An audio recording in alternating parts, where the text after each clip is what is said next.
So I can look at somebody that was in your state that you are right now, but this person was 6 months ago, and see what happened to this person. Did this person increase engagement, decrease engagement? And this is the root state. When you start playing Call of Duty, that's where you start. Now, because it's really dark, now it's dark because you start a game and we don't know anything about you. But you see all those possible directions to go. There's all those possible futures for you to explore. Here you can see that it's clear that there's like a cluster with light circles on the bottom. You want to reroute users there.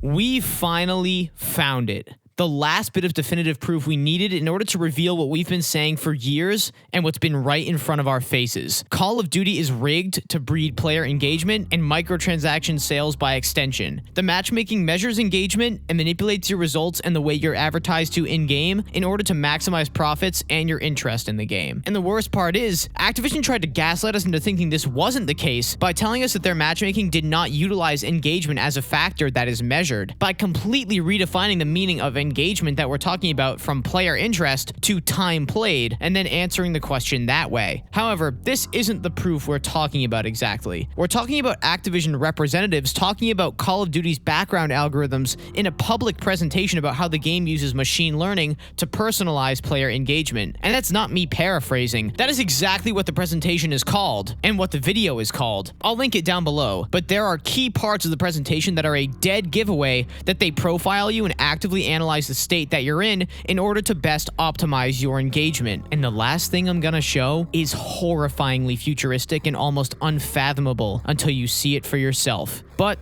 let's roll the first clip. So for people that worked with live products, this curve is really familiar. So you have an early engagement building up, and there's a peak, and eventually there's a tail. Now, different people are going to have different shapes. Some people are going to have like a higher peak, lower peak, shorter tail, longer tail. But that's what the average curve looks like. Every point in this red line is your state in your journey. So I can look at somebody that was in your state that you are right now, but this person was 6 months ago, and see what happened to this person. Did this person increase engagement, decrease engagement? What message this person was sent? And was it good, was it bad? Now, I get all this information, and I can make a decision about what to do with you right now.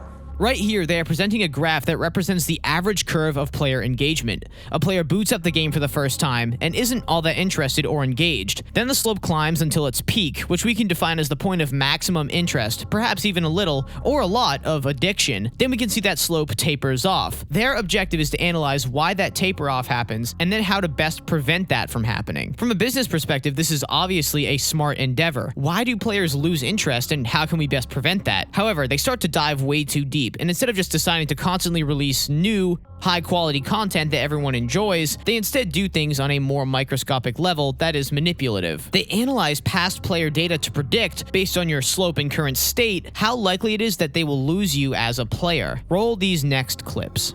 Every circle you see in the screen, it's a state. So the X's are churn states, the blues and the greens are states that I'm going to talk about it, but the arrows here are different because remember the arrows are the actions. It's how I walk from one state to the other.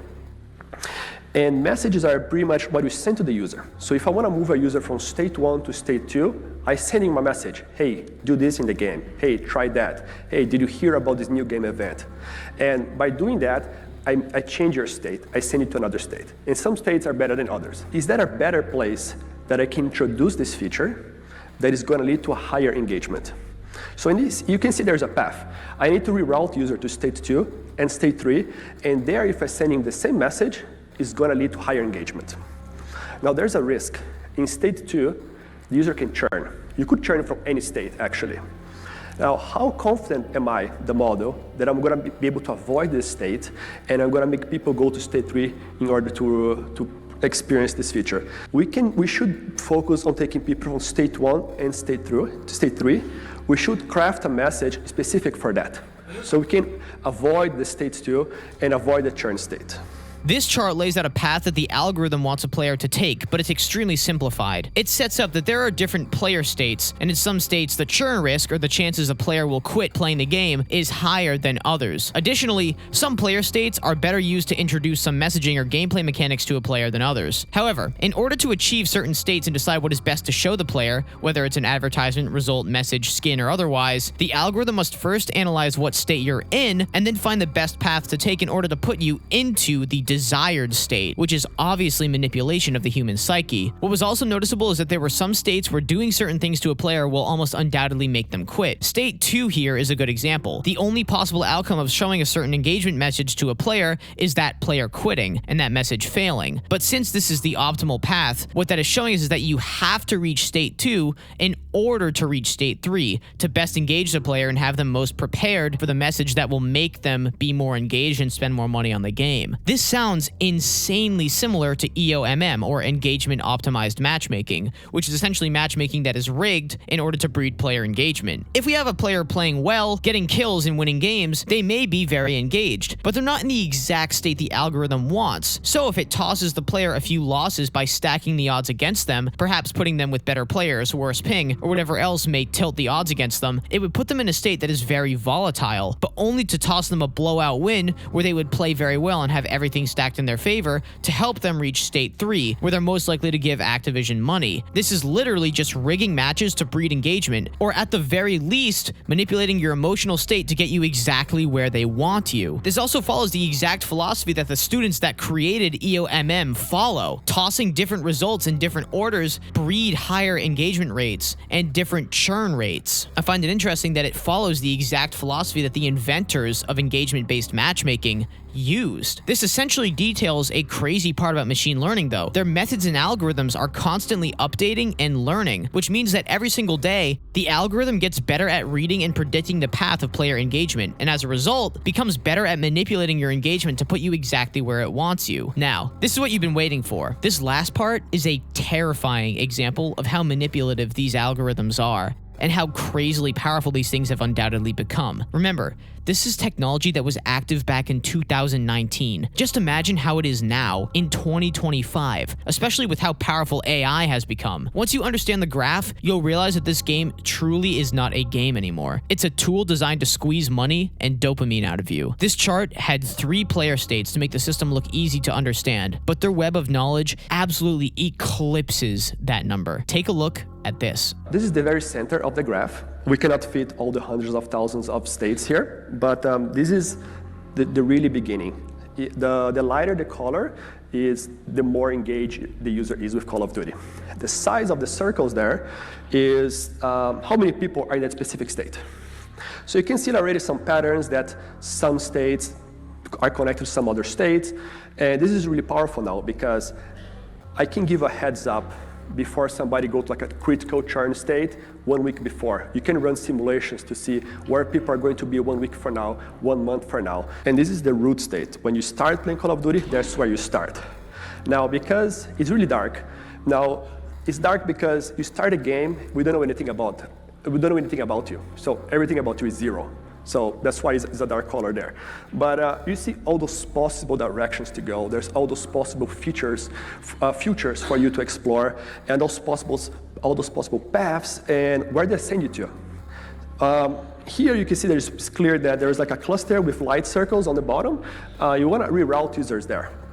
So that's the strategy that the graph is going to do. Holy cow. This graph displays a small fraction of the hundreds of thousands of player states that they now know exist within the game. The brighter the dot, the more engaged the player in that state has become. So not only do they actually measure player engagement, they also measure the exact state that you're in to determine how volatile you are, in order to determine the best possible outcomes and messages to toss you in order to keep you playing the game. For example, if you're in a less engaged state or a darker color, the algorithm prefers that it directly guides you to a more engaged state. And if you're engaged, it prefers to keep you there. In the center, as this guy mentioned, there's a neutral dot because they have no data on you. You're essentially a 0. The most preferable thing that their algorithm can do is to make sure that you're redirected to the most engaged state possible, which only means one thing. New accounts and new players are guaranteed an extremely satisfactory and fun experience when they first boot up the game. After that, they're just fodder for the algorithm. The game purposely directs their engagement when they play for the first time in order to initially hook them. What I'm trying to tell you is that there are literally hundreds of thousands of measurable player states, and there are probably more being added every day. You are a cog in the system, a data point for them to study in order to rig the game more effectively. Each state is actively studied by machine learning models, and the solution is formed, based on tons of data, on how to best bring each player state to become as engaged as possible, regardless of the player type or the state that they're in. This graph is a representation of how the engagement-based matchmaking sees you. It measures the state that you're in, then pulls from the vast history of data they have on the millions of other players the game has in order to deduce what kind of an experience to toss you in order to decrease the chances of you quitting and increase the chances of you playing more and buying microtransactions. And this isn't a theory. This is being used by Activision, and they publicly outed it in a presentation. They probably just hoped the players were too stupid to realize that this presentation literally means the game is absolutely rigged. And this was conveniently right before Modern Warfare 2019 came out, which makes sense. As soon as they started using machine learning and heavy data to measure player engagement, there seems to be something off about the game. Heck, even the introduction of disbanding lobbies is enough to raise suspicions. But lobbies started disbanding as soon as all of this data measuring player engagement and how to manipulate player states came out. It is no coincidence. Lobbies disband so that they can constantly toss you engaging matches that put you into the states that they want. If the lobbies stayed the same, there would be no way to manipulate your results. We have it from the horse's mouth that they directly measure engagement and tailor the game to most effectively manipulate player states in order to drive engagement. Them denying they measure engagement and then redefining the word is also definitive proof that they're dodging this completely. What is awful about this is they're forgetting the most effective way to engage players is not to manipulate them, but rather just make a good game. Black Ops 6 is genuinely the worst shooter ever made, bar none. And despite this insanely sophisticated technology, they've bled over 60% of the player base. If the game sucks, which it doesn't matter what kind of fancy algorithms you're using. The least they could do is make a banger quality game and then manipulate us with their matchmaking. I mean, come on, that's the least they could do. But we get the worst shooter ever made, plus the worst matchmaking ever? Double whammy, and the perfect formula to scare away your player base. Your player state is being measured in real time, and the algorithm is actively learning every day how to best redirect and manipulate you into a more engaged state. EOMM has been in the game since at least 2019, and we have it straight from Activision's mouth that they measure player engagement and actively try to put you in certain states. The game is not a game. It's a manipulative casino meant to sell skins. Nothing about the game has integrity any longer. I'm Prime Pete. Stay safe out there and take it easy.